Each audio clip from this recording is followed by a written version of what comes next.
That's out of the Song of Solomon. And it's appropriate to sing part of the song, I think.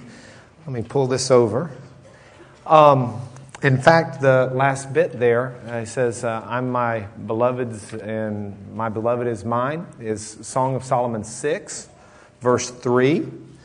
And I happen to have that here on my wedding ring. Let's see if we can figure out how to make this work.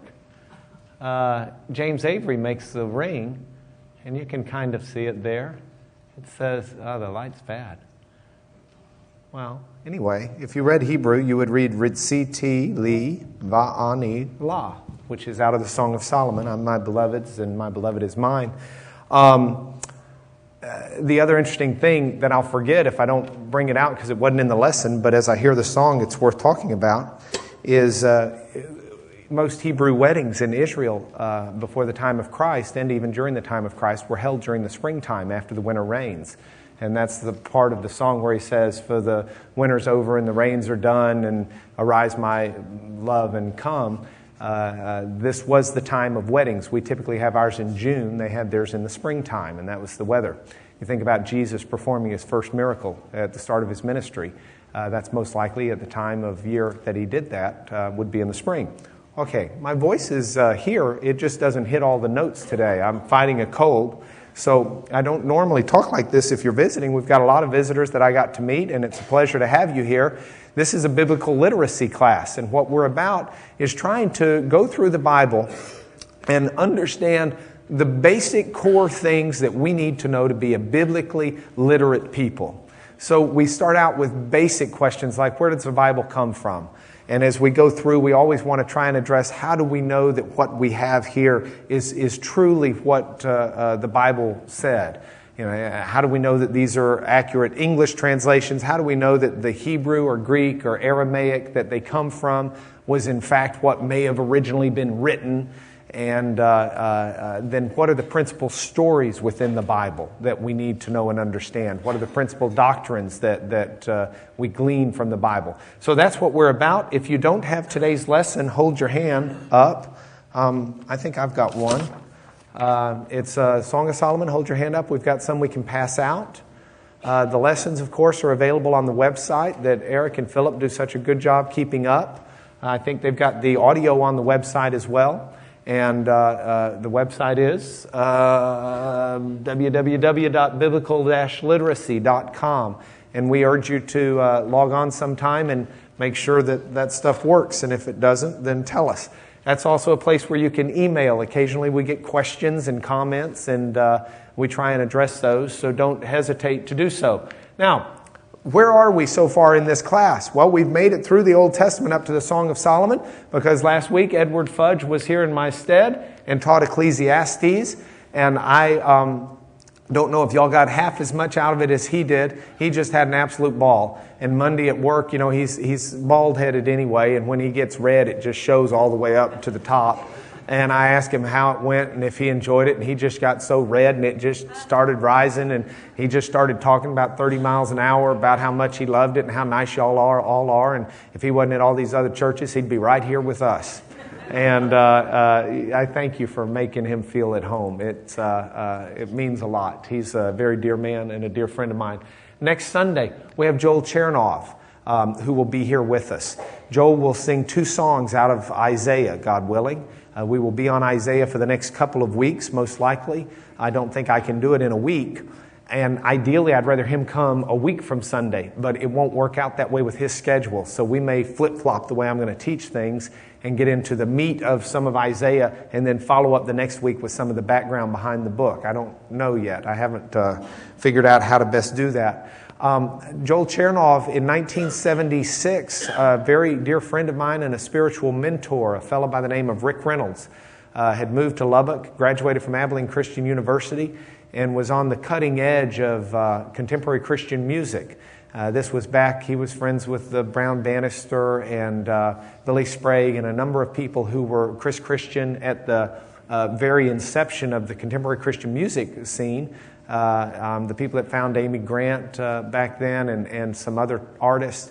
And I remember going over to his house for a weekly Bible study we had. And he said to me, he said, "Oh, you got to hear this album. It's by this group called Lamb." And I said, "Oh, I'm here to play it." And he played me 2 tremendous songs. And I immediately went out. At the time, you couldn't buy Christian music at anywhere except a Christian bookstore. So we had one in town that sold these things, and I went there and I bought the album. And it was tremendous. And I bought several more of Lamb's albums. Lamb had originally, there were 2 guys in it. One guy, Joel Chernoff, wrote all the songs, sang all the songs, and played all the instruments. I'm not sure what the other guy did, but he got his picture on it. One of the 2 were in the Lemon Pipers back in the 60s. Remember My Green Tambourine? And maybe not. Listen While I Play. Dorothy remembers. Okay. I don't know if it's the guy who wrote and sang and played all the instruments or the guy who had his picture on the album, but one of the 2 were in there, I remember. Anyway, Joel Chernoff, if you were here a few weeks ago when we were in the Psalms, I played a song from a CD that we had illegally made from one of his albums. I say illegally. It's not illegal, I don't think. It would have been if I was selling it, but I took the album and I just moved it to CD to play better. So I would not break the law. Constable Hickman would arrest me. Anyway, Joel Chernoff, I found the guy on the internet. Actually, I didn't. I found his brother is a Messianic Jewish rabbi in Philadelphia. And I know Joel Chernoff still puts out Christian music, a Messianic Jewish Christian music, because I came across one of his CDs while we were in Germany this summer. And I was trying to rescue a car, which brings up a freebie for y'all. Don't put unleaded gas in a diesel engine. It will break down on the Autobahn. This class is valuable in more ways than you can imagine. Anyway, while waiting for the new Avis rent-a-car, because I bought a Mercedes wagon by destroying the engine, I wandered into a German Christian bookstore, which had nothing in English except some CDs, including Joel Chernoff's latest. So I knew he was still making music, so I called him and I said, "Here's what we've got. We've got the Sunday school class. Would you come out and play a couple songs from Isaiah for us?" And he said, "Isaiah? What songs do I have from Isaiah?" I said, "Oh, don't you remember your 1979 album, The Lamb 3? And he said, "No." And I said, "Well, you've got a couple songs on there, and they're really good." And he said, "Well, I'll relearn them, and I'll come play them." And so he will be here next Sunday. He will probably bring some CDs for sale. You don't feel obligated to buy them. I told him we might not have anybody buy any. He's not coming to sell them and in that sense, but he will have them in case you do want them, because I asked him to bring them as a service to folks who might be interested in the music. So Joel Chernoff next Sunday. It's a great Sunday to bring friends, and if you've got any friends that are Jewish, it's a great Sunday to bring them, because like so much of the Old Testament, that's very Jewish next Sunday. So that's Joel Chernoff. Now, we've got about 35 minutes to make it through the Song of Songs, which we ought to be able to do without any problem. If you will work with me, please. My first question that I asked myself as I prepared the lesson is, what is the Song of Songs? Well, in general, you probably got a good idea from Mark Langford's song. It is basically a love poem. I put S in brackets because some people think it's a consolidation of multiple love poems as opposed to just one love poem. I'm not sure. Some days I think it's one, and other days I think it's probably several put together. But either way, that's what we've got here in the Song of Songs. This is a selection of poems, love poems. It's one of the 5 Hebrew books called the Megillah that are read at certain Hebrew festivals. We already know that, for example, the book of Esther is read at the festival of Purim. The book of Ruth is also read. The book of Lamentations is read on the 9th of Abib, which is the anniversary of the destruction of Jerusalem. Which ones am I missing? You've got the Song of Solomon, which is read. And there's another one that I think I put in the outline. I don't remember what I've said and what I haven't. But anyway, it's one of the books that's read at Passover. It's a unique book in the Bible for several reasons. First of all, the content. The content is very much a romantic love story or poem or collection of poems. It's got some lyrics that are very erotic and explicit. It's got some other lyrics that are very erotic, though not explicit, that are a little bit more hidden in what they're saying. It is also unique in that it's one of the few books that I can find in the Bible that really don't have a discernible plot. If it's got a plot, it's really hard to figure out what it is. And scholars have debated whether or not there's a plot for literally thousands of years. And we'll get into some of that as we look at the book. In addition to the plot, it's also unique because as a literature type, it's one of the few places in the Bible where you read something that's almost, it is a book about romantic love between a husband and a wife, between a man and a woman. And while you have love stories, in a sense, in the Bible, you don't have a book dedicated to it like you do the Song of Solomon. Last way, it's unique, and in this sense, unique doesn't mean in a class by itself, because Esther is the same way. There are no direct references to God in the book Song of Solomon or Song of Songs. You can call it either one. The Song of Songs, that's in general what the book is. Let's go into a little more depth and let's look at some other options here. First of all, who wrote it? Well, if you read the first verse says, Solomon's Song of Songs. That's the way it reads in the NIV that many of us are using in this class. You see it right there? Solomon's Song of Songs. Some people believe that Solomon wrote the book. I'm not sure that he necessarily did. The way it's written in Hebrew, it's translated Solomon's Song of Songs, but the word Solomon's is not a Hebrew Solomon apostrophe S. It's got the Hebrew letter L and then Shloma, which is Solomon. Shloma is a reference to Solomon. It could mean that Solomon wrote it. It could also mean it had been inspired by Solomon. It could also mean it was dedicated to Solomon. So we don't actually know from the Hebrew whether or not Solomon wrote it. There are some indications that the book was written, if not by Solomon, by someone relatively close to him in time. But there are also some indications that the book may have been written later. Let's look at those for just a moment. Some folks, by the way, suggest Hezekiah wrote it. Put that on the back shelf. It's not that relevant right now. The arguments for an early date really come out of Song of Solomon chapter 6, verse 4. And if you look at 6:4, which is right after the passage, I'm my beloved's, that I have on my ring, you see 6:3 says, I am my lover's, and my lover is mine. 6:4 says, you are beautiful, my darling, as Tirzah, lovely as Jerusalem. You see that? Now, those of you who've been in the class while we've been studying Hebrew poetry, you remember the key of Hebrew poetry is how things compare one to the next. They put statements together, and you might say the same thing just using different words. Well, this is Hebrew poetry, and you are beautiful, my darling, as Tirzah is very parallel in structure to the next clause. You are lovely as Jerusalem. Beautiful, lovely. Tirzah, Jerusalem. Tirzah was the capital of the northern kingdom until King Omri abandoned it and made Samaria the capital. And so that makes scholars think that this must have been written sometime before King Omri, which is in the 850 or so BC. So that puts it really close to Solomon, within a few generations of Solomon.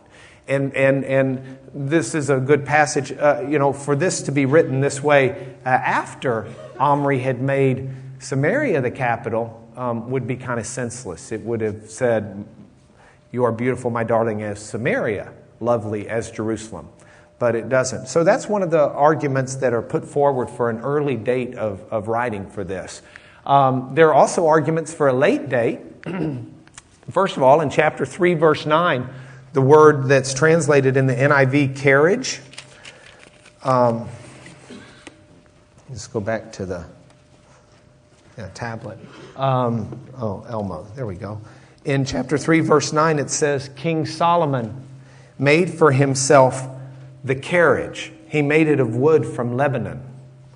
The word for carriage there comes from the Greek word foreign, which is the Greek word for chariot. And the Greek influence probably would not have been way back in the early days. So to have used that Hebrew writing, in a sense, of a Greek word, makes some scholars believe that this was written sometime after the Greek influence would have been strong, whether that's as late as 330 BC or not, I don't know. But that's one passage that makes people think it's late. A second passage that makes people think it's late is on the next page in chapter 4, verse 13. And this is another freebie. By the way, we'll get into more interesting stuff. Some people like this, so we throw this in each time. Those of you who don't, you can sleep, just don't snore loud. We'll wake you up in just a minute. Chapter 4, verse 13 says, well, I'm not even close, am I? How do I get this on the screen? Whoops. Okay. Aha. Yeah. 4 verse 13, your plants are an orchard of pomegranates. The word orchard there is paradim. Paradim is from a Persian word. We get the word paradise from it, by the way, our English word. That's where it comes from.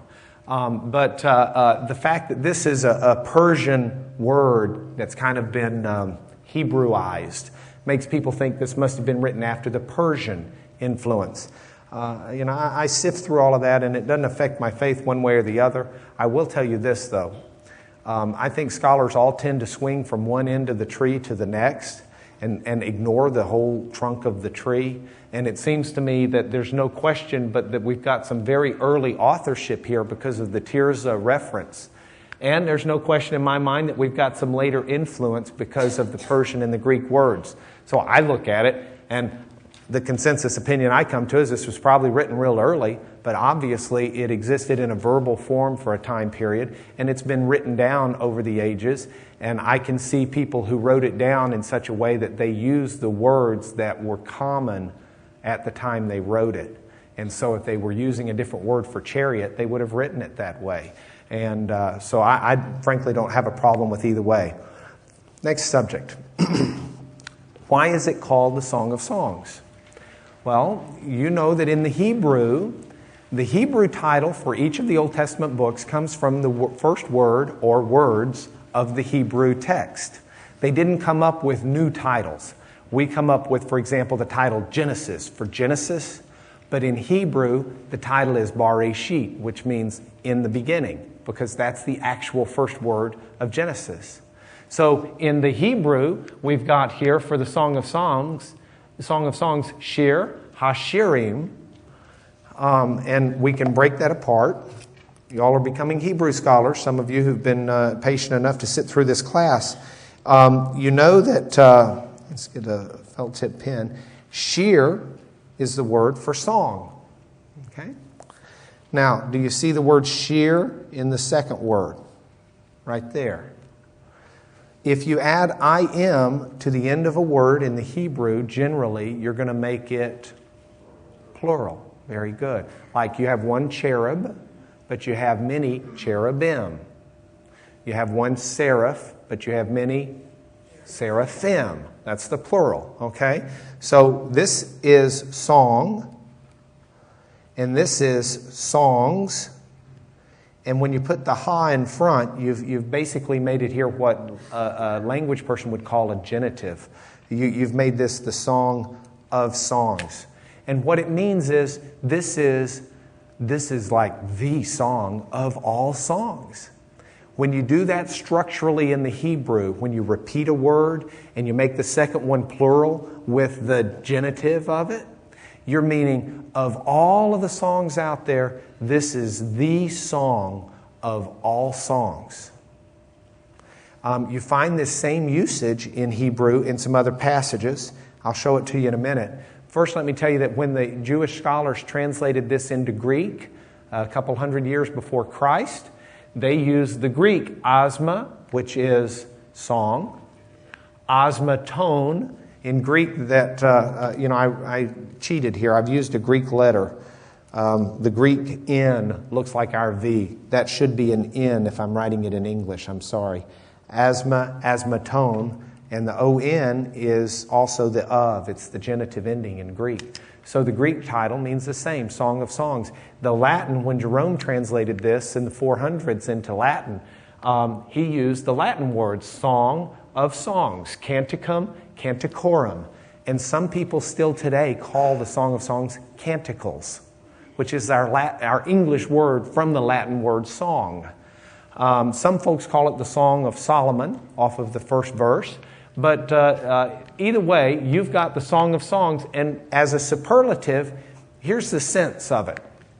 In Exodus 26:33, this same structure is used to talk about the Holy of Holies, which was also translated the most holy place, right? So the Song of Songs, this is like the mother of all songs. Okay, this is it. This is the big one.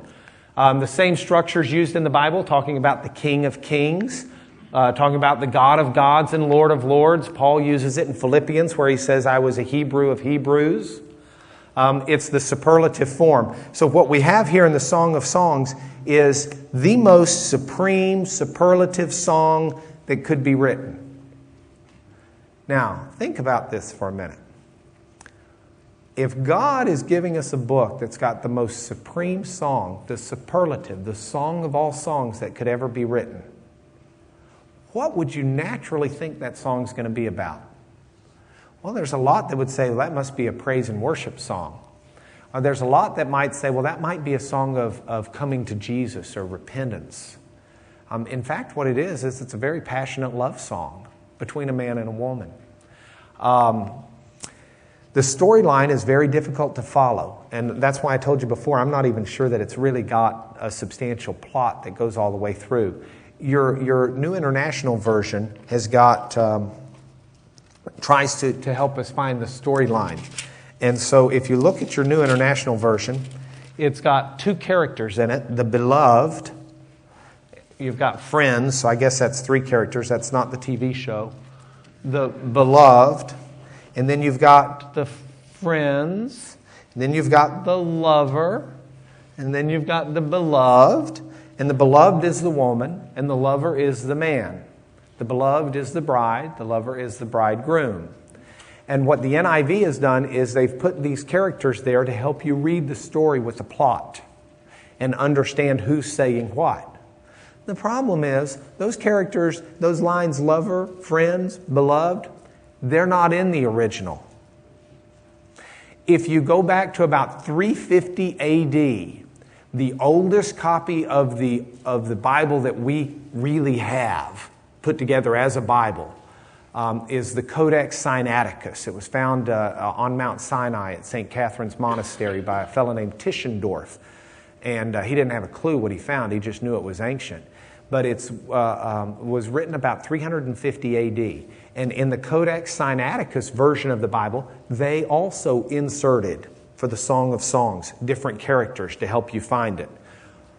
But that was an insertion. That was not in the original. When you're reading your Hebrew, you won't see it in there.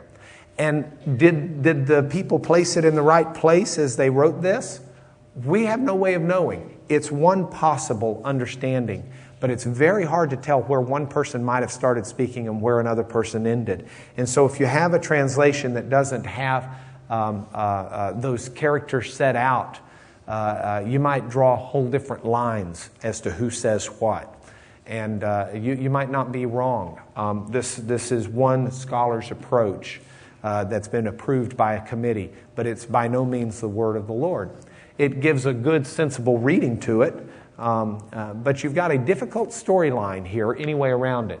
There is the lack of blatant religious themes. Not only is there not a reference to God by name, but there aren't religious themes really set out in the book in terms of religious themes. Okay? Now hold on with me, because I'm going to tell you as we get to the end of this why this whole book has an incredible religious theme to it. but it's not set out in the book. All right? The lyrics are very unusual. Some of them are just downright spicy. I've put in the outline, watch what your kids read, man. I've handed them the outline. Now, it's the word of the Lord, so it's blessed. But there are places where the lyrics are very explicit. There are also places where the explicitness of the lyrics is lost in the metaphors. The NIV study Bible that you have does a good job of dropping footnotes for a lot of those metaphors, saying this is a metaphor. And once you realize it's a metaphor or a picture image of something else trying to be communicated, it does not take a very creative mind to understand what's really being written there. You will pick up real quick. You will also know why there was a Jewish tradition that when rabbis read this book, they had to go wash their hands before they could do anything else, because this was tantamount to reading something salacious almost, yet holy at the same time. The impact of the theme and of the lyrics is unique. Let me say it this way, and we'll get into this a little bit more later. Historically, religious people have had great difficulties with sexuality. Okay? My personal opinion on why is because sexuality is such a driving component of human nature. And yet our religion is one that teaches us a fruit of the Spirit is self-control. And there are certain passions of people that are very hard to control. For some, it may be a sexual passion. For some, it may be one of the other sensual passions of eating or things like that. But self-control is very hard to regulate, recognizing the passions and drives that human beings have. And the reaction of organized religion to this tension, in the Greek, I'd use the word thalipsis. Thalipsis in the Greek means you got something pulling one way and you got something pulling the other, so it's pulling against each other. That area in the middle that's being pulled both ways is in thalipsis in the Greek. It's tribulation, it's tension, it's being pulled two ways at one time. The way organized religion has dealt with this idea that there is such a strong sexual pull and yet there's such a strong teaching of self-control is sometimes to go to extremes.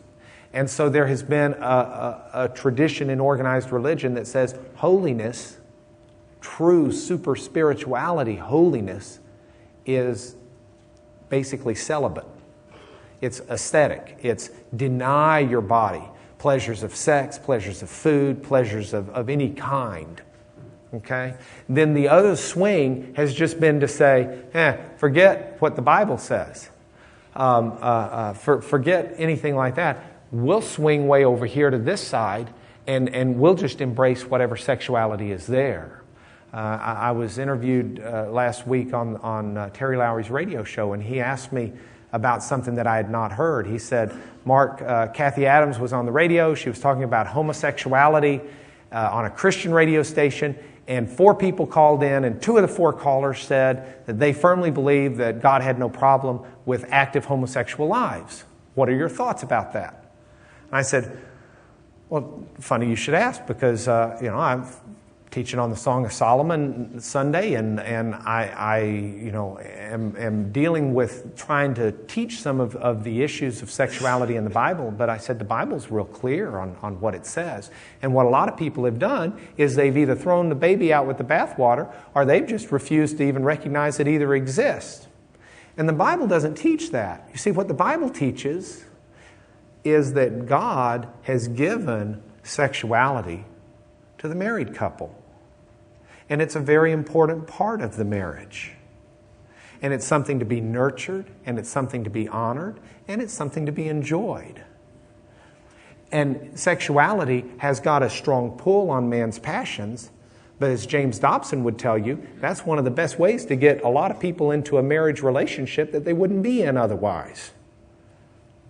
What's the old saying? You don't buy the dairy or buy the cow if you get your milk for free. or something like that. I mean, James Dobson makes the point that it is a passionate drive that in some sense solidifies a family together and ties a man and a woman together. And so the biblical teaching here is not that sexuality is something to be shunned. It's not something to be held as dirty or nasty or wrong. That's incorrect. By the same token, it's not something to be totally embraced as wide open, free love, 1960s, let it all hang out, groovy. It's actually something that's going to find its fulfillment and its meaning within a committed relationship of a husband and a wife. And within that relationship, it's not something that's dirty or nasty or wrong. It's something that's holy and good, pure, and supposed to be fun.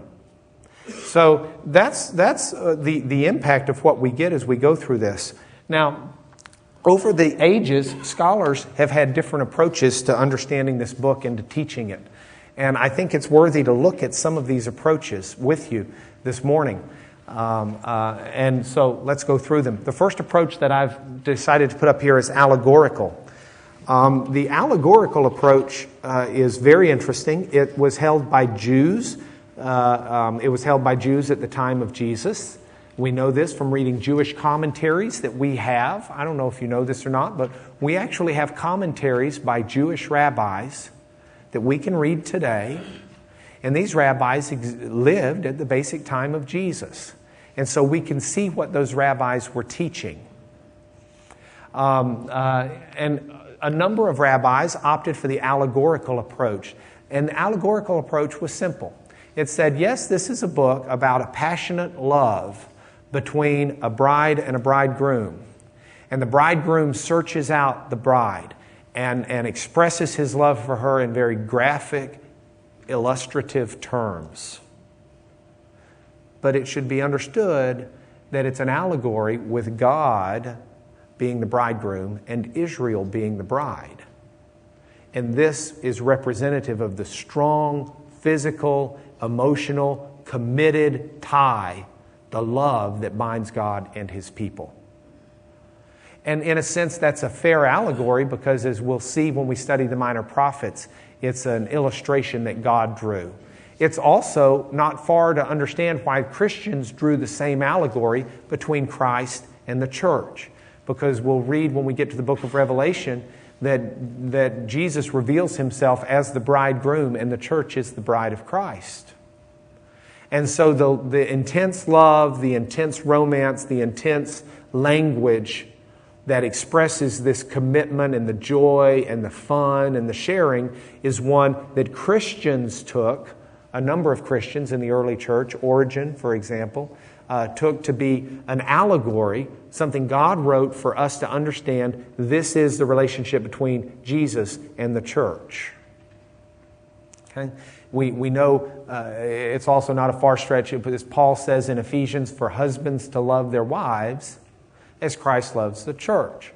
So to the extent we can read this and read how a husband should love his wife, we can also read this and understand in allegorical sense, as a picture image, how Christ loves the church.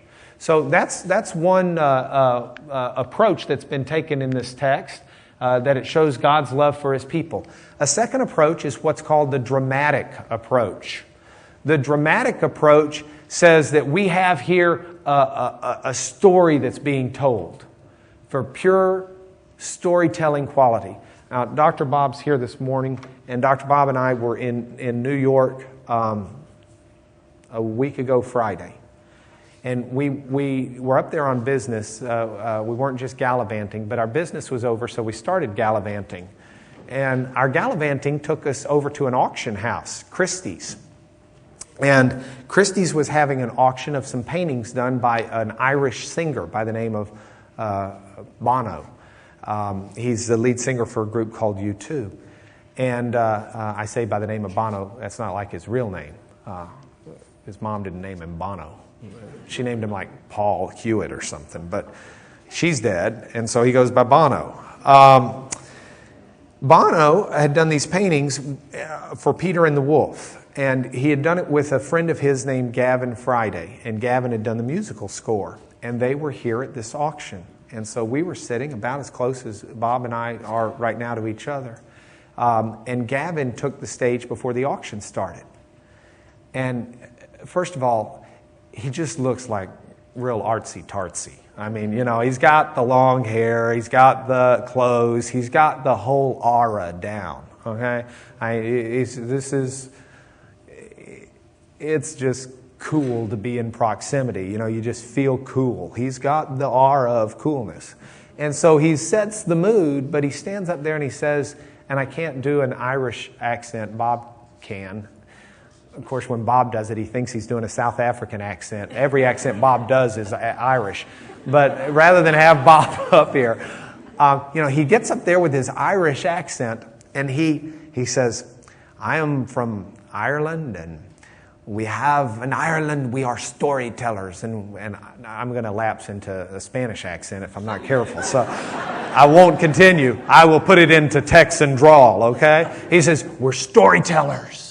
And I want to tell you a story. It was a dark and stormy night. And he just starts telling this wonderful story. And I was enraptured. And I was thinking about it running this morning when I was running this morning. And I was thinking, man, that guy could tell a story. He'd have been a heck of a trial lawyer. Because, that's what we do for a living is try to tell stories. And he was good. Well, some people think that's what this is. This is just a storytelling. And these are a collection of stories that were told and meant to be told at weddings and places like that. A collection of stories and poems that maybe the shepherds would tell in the fields, and they all made it together. And so when you read this, read it as a dramatic story. I don't know. Maybe. I don't know. That seems to be what Codex Sinaiticus indicates. That seems to be what the NIV people think, because they try to put the characters in there. The friends, the beloved, the lover. Okay? So some people take a dramatic approach. This is a story being told. A third approach is the literal approach. Now, this is interesting. This is like a collection of hits. Okay? Like the greatest hits of 853 BC. Okay? These are a collection of songs that are literal. There really were people who believed this, and this really happened, and these were real events in the real life of this girl and this boy. And these people typically understand that the king tried to get into the middle of the relationship because they don't divide it up the way the NIV did. They've got the king in there. And so there's this beloved, this woman. She has a young shepherd. She's in love with him. He's in love with her. The king sees the beauty. The king says, I want that girl for my own. He brings all of his kingly powers to persuade her to come to him. She ultimately at the end says, and goes with the young shepherd. And says no to the king. So some people think literally this happened. And as a result, some people would take these songs and sing them at weddings. Some would even sing parts of this in the tavern halls as a literal event. Now that didn't fly too well with a rabbi, a little bit about 100 AD, named Rabbi Akiba. I just happen to have his words here. Thought I'd let you see what Rabbi Akiba says in his writings. This is out of the Tosefta, which is a commentary on the Mishnah, which is a commentary on the Old Testament. So this is like a grandson commentary.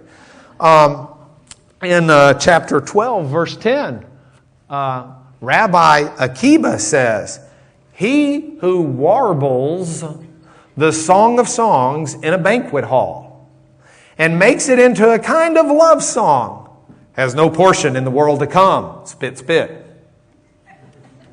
No, don't laugh. That's what, look what the next one says. Rabbi Abba Saul says, in the name of Rabbi Akiba, also he who whispers over a wound, it is written, I will put none of the diseases upon you which I have put on the Egyptians, for I am the Lord who heals you.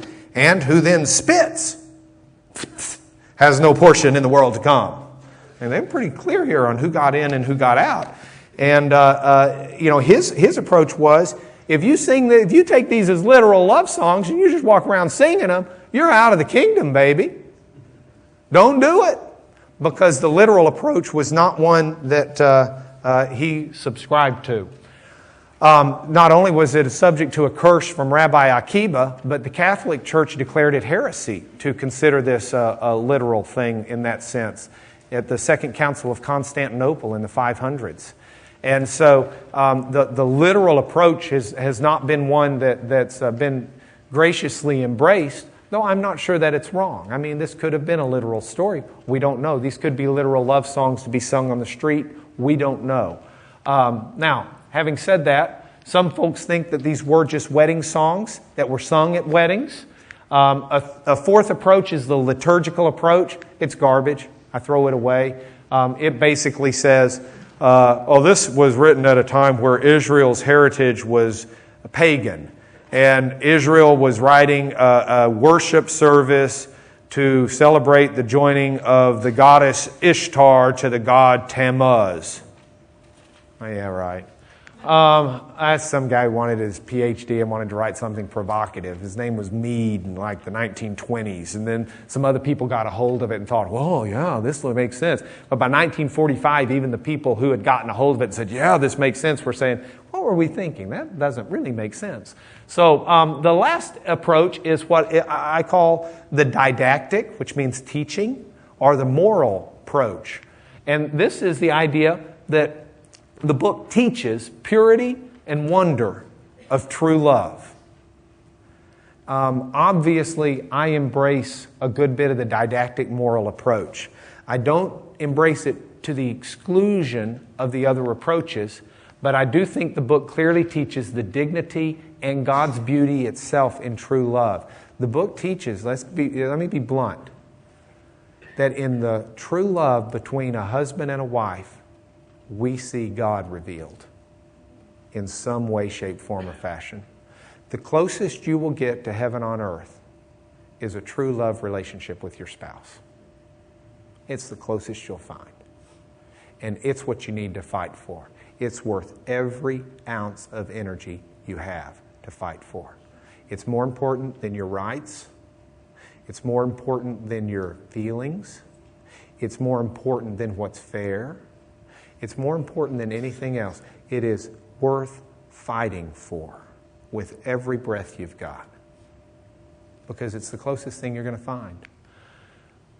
This is the difference between the extremes. The one extreme that just says physical love is wrong and no physical enjoyment should come. You know, what David Letterman says, more fun than humans should be allowed, you know. That concept's one extreme. The other is just plain pornography. Both of those are repelled when you find the balance in the middle, the core of what God has to say, which is in a loving relationship between a husband and wife, you will find the closest thing you will to heaven on earth. You'll find a revelation of God. So, points for home. First, marriage is beyond convenience and politics. I've saved a couple minutes on the points for home because I want to drive them home a little bit extra. History has unfolded marriage in unusual ways. There have been great time periods of history where marriage was set out as a union of convenience or a union of politics. Your marriage would be set up by your parents. It would be based upon who got what, or how land was best divided, or who owed who a favor, or who wanted to be in whose family and endear themselves to whoever. We see evidence of this in history. You can see it watching, we were at Rachel's play of Fiddler on the Roof, and it's just provocative to Tevye that one of the daughters wants to get married to someone she loves. And then you can see him in the movie starting to think about all of this, and finally he approaches his wife and says, "Do you love me?" She says, "What are you idiot? Asking stupid questions? For 27 years, y'all know the song better than I do, cooked your food, done your laundry, whatever, da-da-da-da-da-da." And he says, "Yeah, I understand that, but do you love me?"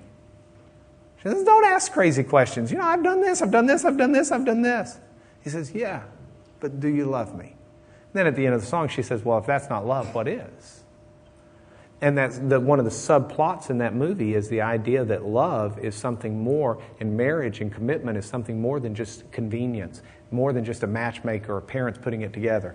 It struck England by storm when Shakespeare would write Romeo and Juliet and suggest that children, that couples should be allowed to decide who they want to marry. And it has not been that long in the United States that we've actually lived an idea that you pick out who you want to marry as opposed to your parents doing it. In the biblical concept here, the biblical concept is that within the confines of marriage, you actually have something which should have love within it. It's not to be merely an economic and a social arrangement. Now, there are a lot of people who get married for hormonal reasons, I'm convinced. And then the hormonal reasons change over time, and they sit there and they have to assess what are they going to do with their lives and their marriage. The biblical teaching on this is that the marriage needs to have at its core a love that is not only a physical love, but is a commitment to love and to each other and to each other's good. That is the same core center of what Christ has for us, His children, His bride. A commitment of love and affection. So the point I would send you home on this is that your marriage needs to be beyond convenience.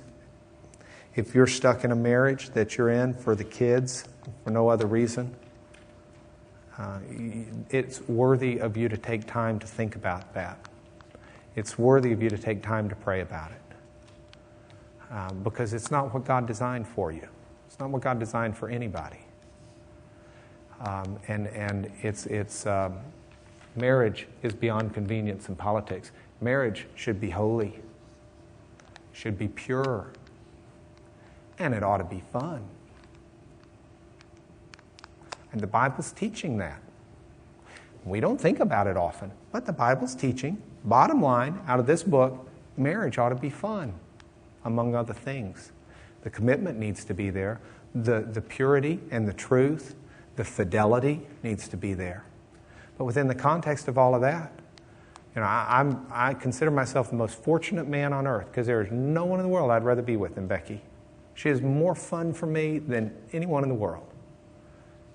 And marriage ought to be that way. And if your marriage isn't that way, you need to work on getting it there because you're being robbed, and so is your spouse. The physical aspect of marriage is also not merely for convenience and politics. It's God's gift to you. It's a present. It's not, the church for ages taught that sex was only for procreation, so you have kids. That's not biblical. The biblical teaching from the Song of Solomon is the exact opposite. Kids come out of the love. The love is not to make the kids.